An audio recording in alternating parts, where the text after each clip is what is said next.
Қайырлы күн. Бүгін біз өте керемет, әдемі подставка, салфетка тоқитын боламыз. Біз әуелі осылай воздушный петля көтеріліп аламыз. Егер де сіздің жігіңіз осындай жіңішке жіп болатын болса, неке мен қазіргі тоқып отқаным осы иран жібі және крючогым үштік крючок. Егерде осындай жіңішке үштік крючокпен тоқитын болсаңыз, онда 144 воздушный петля көтерілгеніңіз дұрыс. 144 воздушный петля көтерілгеніңіз дұрыс. Егерде крючогыңыз үштік болса. Ал егерде жібіңіз қалың, толстый, жуан жіп болатын болса, егерде крючогыңыз 4-тік, 5-тік крючок болатын болса, жібіңіз қалың, толстый жіп болатын болса, онда 120 воздушный петлямен жасаған дұрыс. Егерде одан да үлкен жуан жіппен, үлкен крючокпен тоқитын болсаңыз, онда мынадан минусовать етесіз 12-ні, 120-дан 12-ні минусовать етесіз, сонда неше ватт? 108 бола ма? Солай тоқи бересіз.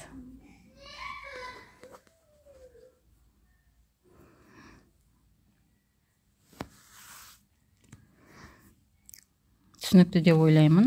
Енді мен қазіргі крючогым үштік крючок. Мен қазір 144 воздушный петля көтерілемін. 144 воздушный петля көтерілемін. Енді осыны осылай ұстап,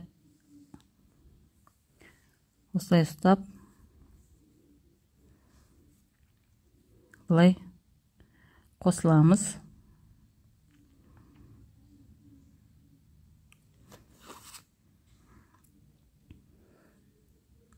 Осылай бір воздушный петляға өтіп аламыз.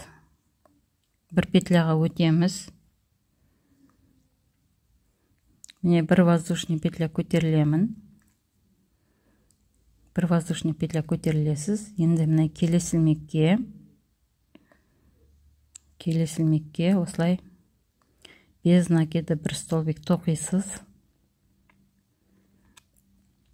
Енді келесі ілмекке біз уже бір жерде убавка жасаймыз, қысқартамыз. 3 ілмекті мына 1, 2, 3 ілмекті қысқартамыз. Яғни неке алып аламыз. Бір ілмек болды. Келесі ілмекке алып аламыз. 2 ілмек болды. Келесі ілмекке алып аламыз. Енді осының бәрін бір ілмектен өткіземіз. Енді келесі ілмекке тоқимыз. 4 столбик без накида 4 столбик тоқимыз. 1,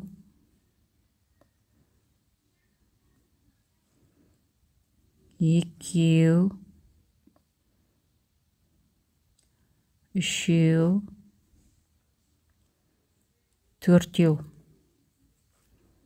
4 столбик тоқыдық. Енді келесі осы бір ілмекке добавка жасаймыз 3 столбик. Бір ілмекке 3 столбик тоқимыз. 1, 2,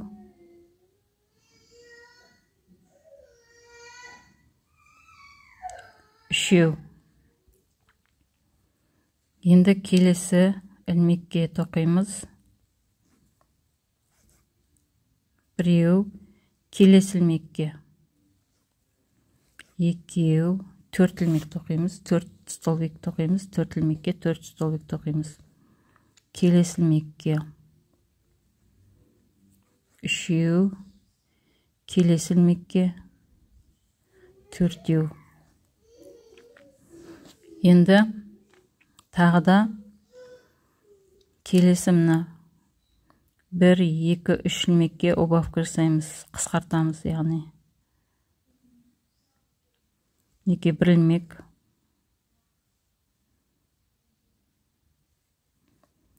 2 ілмек, осы 3 ілмекті міне қысқартамыз, осылай 1 ілмекке айналдырамыз. Енді келесі ілмекке 1-еу, 2-еу, 3-еу, 4-еу. Енді келесі ілмекке 1 ілмекке, міне мына 1 ілмекке 3 ілмек тоқимыз, добавка жасаймыз. 1-еу, 2-еу, 3-еу. Осылайша міне ары қарай кете береміз. Келесі ілмекке 1 ілмек, 4 ілмек тоқып аламыз. Енді 4 ілмекке 4 столбик тоқимыз. 1-еу. Осылайша аяғына дейін тоқып келеміз. 3-еу, 4-еу. Неке, осылайша аяғына дейін тоқып келеміз. Неке. Убавка жасаймыз. 1, 2, 3, 4 ілмек тоқимыз. Бұл жерде 1 ілмекке 3 ілмек тоқимыз. Яғни добавка, прибавка тоқимыз. Одан кейін 1, 2, 3, 4 ілмек тоқып аламыз. Одан кейін тағы да мінеке убавка. Тағы да 1, 2, 3, 4 ілмек. Одан кейін міне 1 ілмекке 3 ілмек. Сонда осылай болып шығу керек. Осылай аяғына дейін тоқып аласыз. Неке аяғына дейін тоқып келеміз.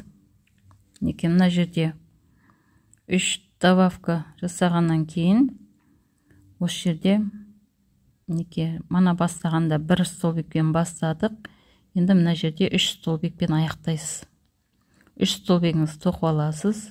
Міне мына добавкадан кейін, мына бұрыш добавкадан кейін 3 столбик тоқып аласыз да аяқтайсыз. Енді неке мына жердегі бастаған ілмегімізге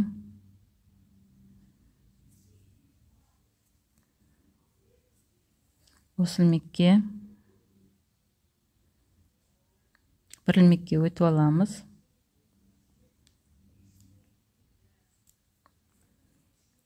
Осылай 1 ілмекке өтеміз. 1 воздушный көтерілеміз. Енді екінші бетіне айналамыз бұлай қарай. Екінші бетіне айналамыз. Енді мінеке бізде мына жерде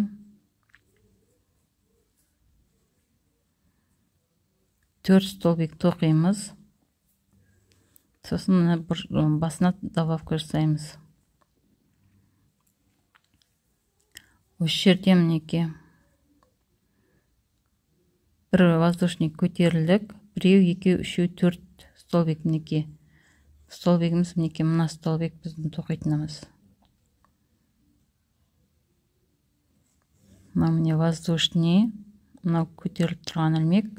Одан кейін 1 ілмек қалдырамыз да, міне келесі ілмек біздің қосылатын, тоқитын ілмегіміз болып саналады. Осы ілмекке тоқимыз. 1-еу. Санап отырамыз енді. 1-еу. Міне тоққанда міне мына ілмектің сыртқы бетіндегі ілмекке келіп тоқимыз мінеке.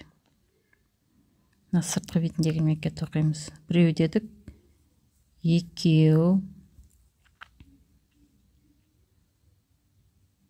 3-еу. Не сыртқы ілмекке тоқимыз. 4-еу. Енді ары қарай жаңағындай қылып тоқып кете береміз. Міне мынау ұшына келдік. Осы ұшына 3 ілмек тоқимыз. 1 ілмекке 3 ілмек тоқимыз. Осы 1 ілмекке мінекей осылай 3 ілмек тоқимыз. 3 столбик тоқимыз. 3. Енді ары қарай дара 4 столбик тоқимыз. Дара 4 ілмекке 4 столбик тоқимыз. 1,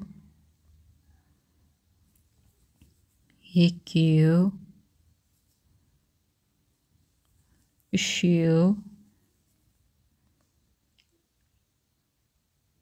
4.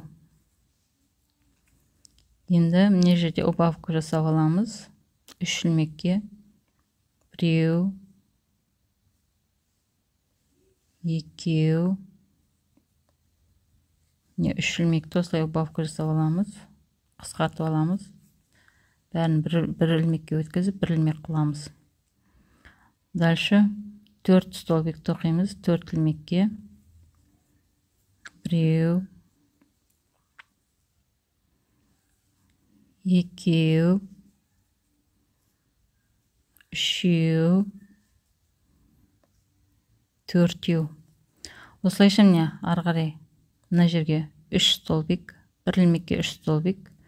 Осылайша міне ары қарай аяғына дейін тоқып келеміз. Мына жерге дейін тоқып келеміз. Түсінікті деп ойлаймын. Мен аяқ жағына келіп қалдым. Мына жерде бізде убавка жасайтын 3 столбигіміз қалды. Ең соңғы мінекей көтерілген жеріміз. Енді осы жерде мына 3 столбикті әуелі убавка жасап аламыз, қысқартып аламыз.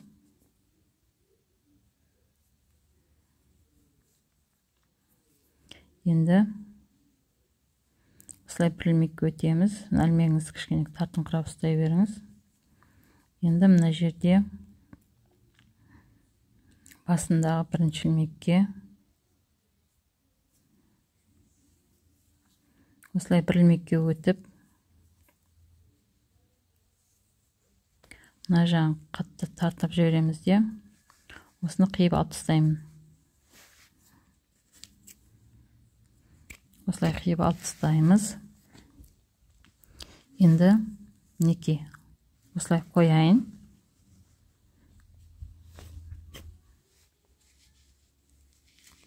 Енді осындай түс ауыстырамын. Түс ауыстырғаннан кейін мінекей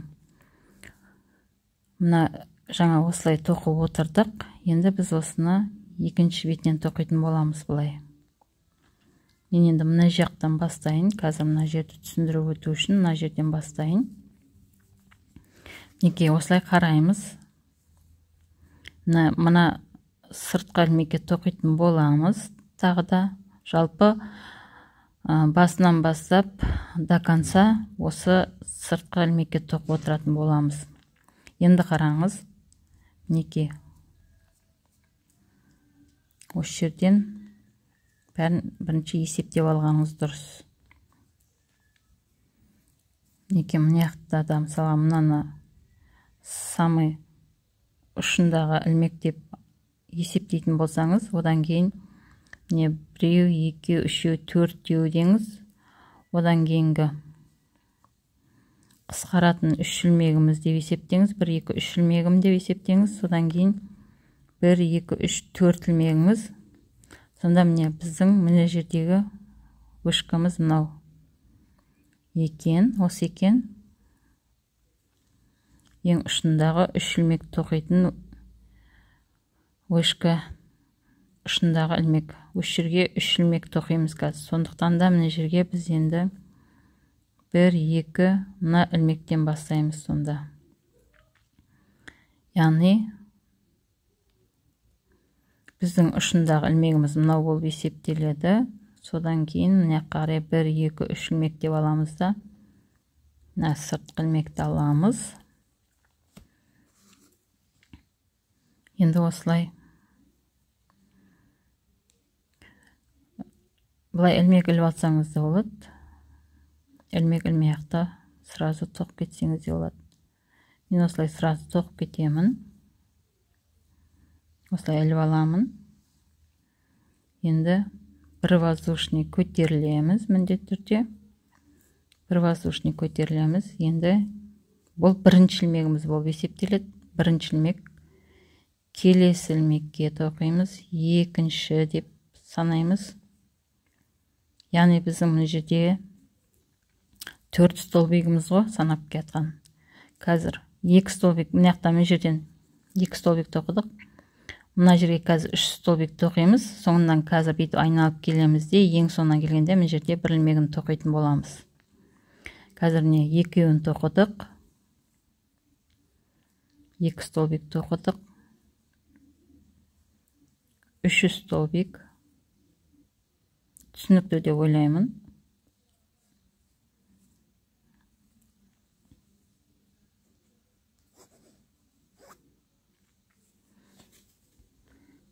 Енді міне ең ұшындағы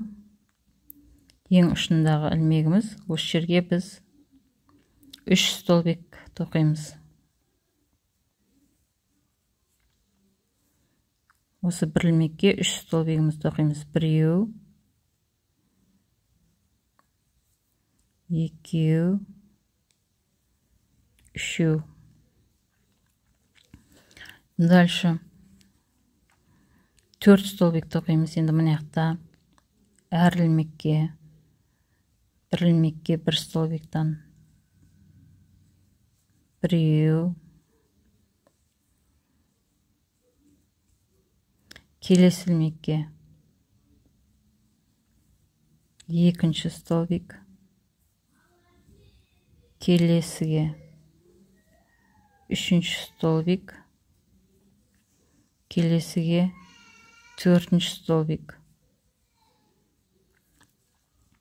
Енді мына жердегі 3 столбик убавка жасап аламыз. Тағы да былай қарап алыңыз. Мына самый вышка мынау деп есептесеңіз, біреу, екеу, үшеу, төртеу. Сонда міне қалып тұрған мына 3 ілмекті біз убавка жасаймыз.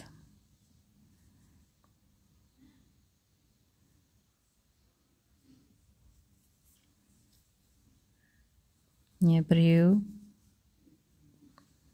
екеу, үшеу.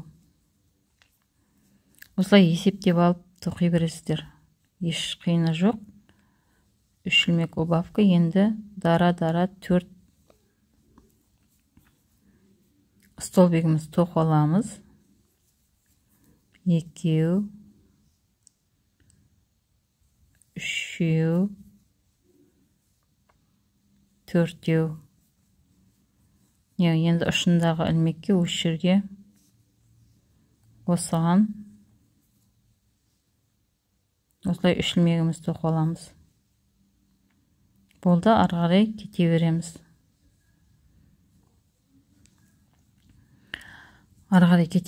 Енді осы серый цветтен де 2 қатар тоқисыз. 2 қатардан тоқып отырып, жібіңіздің түсін ауыстырып отырасыз. Осын тағы бір қатар тоқып келеміз. Бір қатарды айналып келдім. Міне убавка жасадым. Міне жаңа біз мына жерде 3 столбиктен бастаған болсақ, енді мінекей мына жерде соңғы последний бір ілмекті тоқимыз. Сонда мына жағымызға, мына убавка жасадық. Енді мына жақтағы 4 столбигіміз болып есептеледі. Енді осы жерге осылай қосыламыз. Осылай бір ілмекке қосыласыз да, бір воздушный көтерілеміз. Енді екінші бетіне айналамыз. Екінші бетіне айналғаннан кейін мына жерден, мына ілмектен тоқимыз. Енді осы жерге де тағы 1 столбигіміз тоқып аламыз. 1 столбик тоқып аламыз. Енді убавкамыз жасаймыз. Біреу, 2, 3 де убавка жасағаннан кейін енді ары қарай кете бересіз. Мынақта 1, 2, 3, 4 столбик деп ары қарай тоқып кете бересіз. Яғни мінекей 4 столбик убавка, мына жерге прибавка деймін, ал дейді, добавка деймін. 1 ілмекке 3 ілмек тоқисыз. Сосын 1, 2, 3, 4 ілмек, мына жерге убавка, сөйтіп тоқып кете бересіз. Осы серый цветті де 2 қатар тоқып келесіз. Сосын тағы түсіңізді ауыстырасыз, жібіңіздің түсін ауыстырасыз. Солай тоқып келе береміз. Мінекей осылай аяғына дейін тоқып келдім. Енді мінекей мына ұштарыңыз осылай жатқызған кезде, салфетканы жатқызған кезде, мына ұштарыңыз әбден осылай біріккенше, осылай өзі біріккенше айналдырып тоқи бересіз. Осылай салфеткаңыз, приставкаңыз осылай плотно жату керек. Неке ұштар өзі осылай бірігеді. Енді осы ұштарын біз қазір бір-біріне қосып тоқитын боламыз. Әуелі осыны осылай бір-біріне құрап алайық. Ол үшін неке мына осы жіңішке иінен аламын да, осылай мына ұшындағы ілмектерге осылай өткізіп аламыз. Келесі неке ұшына осылай өткізіп аламыз.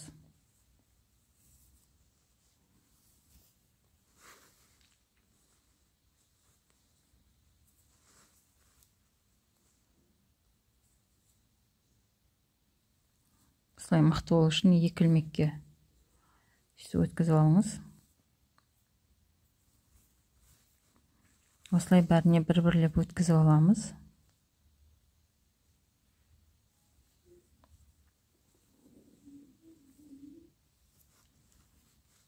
Осылай аяғына дейін өткізіп келейік. Мінекей мен қосып тігіп алдым. Мінекей. Енді тағы да мынаны жіпті тағы да осылай инемен, кәдімгі істігетін инемен осылай айналдырып бір өткізіп аламын да, тағы да қатты тартып байлап тастайтын боламын. Осылай бір айналып өткізіп аламын да, инемен қатты тартып байлап тастайтын боламын. Енді мінекей біздің салфеткамыздың қазір оң жағы мына жақ. Мінекей көріп отқаныңыздай осылай плотно жатқанша өзіңіз жібіңіздің размеріне қарап, жуан жіп болса да, жіңішке жіп болса да, жібіңіздің размеріне қарап тоқып аласыз. Мінекей менің жібім осы иран жібі, тағы да бір айтып өтейін. Және мен осы 144 воздушный петлямен бастадым. Осы 144 воздушный петлямен тоқисыздар. Егерде жібіңіз осы иран жібімен, кішкентай крючокпен, жібіңіз жұқа жіңішке жіп болатын болса, осы 144 воздушный петлямен тоқығаныңыз жақсы. Одан кем болмасын, әйтпесе прихватка салфеткаларыңыз дұрыс шықпай қалады. Ал егер жібіңіз қалың болып атса, онда 120 воздушный петлямен 4-тік крючокпен, 5-тік крючокпен тоқуға болады. Енді түсінікті де ойлаймын. Енді мен мына осы қоңыр серый цветпен бір ғана қатар тағы айналдырып шықтым, бір қатар ғана. Енді осы жерден мен аяқтағым келіп отыр. Енді осыны аяқтау үшін, әдемі болып шығу үшін, мінекей соңғы воздушный петлямызды, соңғы столбигімізді тоқыдық. Енді осыны осылай аламын да осы жерден қиямын. Осы жерден қиып, енді жіңішке крючокпен осылай аяқтағым келіп отыр. Жігін білдіртпей үшін осылай аяқтаймыз. Сәл тартыңқырап аламыз. Енді мына ілмекке осылай өткізіп аламыз. Неге? Сонда сіздің жігіңіз білінбей қалады, әдемі шығады. Ал енді мына жіпті осы жіңішке крючоктың көмегімен арт жағына қарай өткізіп тастайсыздар. Иненің көмегімен оңай болады, или иненің көмегімен өткізіп тастайсыздар осылай. Осымен міне біз салфеткамызды аяқтадық. Осылай асықпай артынан өткізіп аласыз бәрін. Неке осындай бізде әдемі подставка салфетка шығатын болады. Тоқып алыңыздар, менімен бірге болыңыздар. Бұйырса тағы да әдемі салфетка подставка тоқитын боламыз.